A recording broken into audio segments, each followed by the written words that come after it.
Alright, here's the carburetor on this bike. This thing is a pain to get to. There's all these screws and bolts around here. You have to take off the whole... That whole piece has to come off.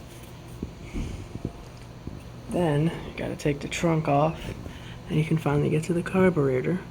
And there's two bolts here that hold it on. This one is really hard to get it off, and even just to screw it back in.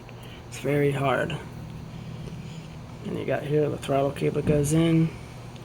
You gotta play with this thing to get it in the right spot so that the diaphragm will go back in, because the diaphragm has a slit in it.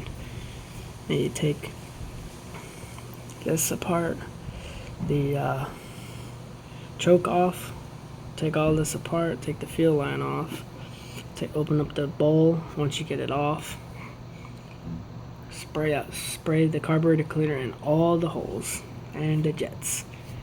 The idle jet in this carburetor was blocked up completely, and then further up inside the carburetor where the jet is, or where the fuel goes through up into the carburetor, that was blocked too.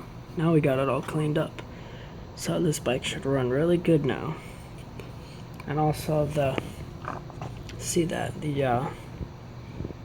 air filter just completely disintegrated, and this owner didn't even know, and that's why I'm here working on this bike. And that's what happened.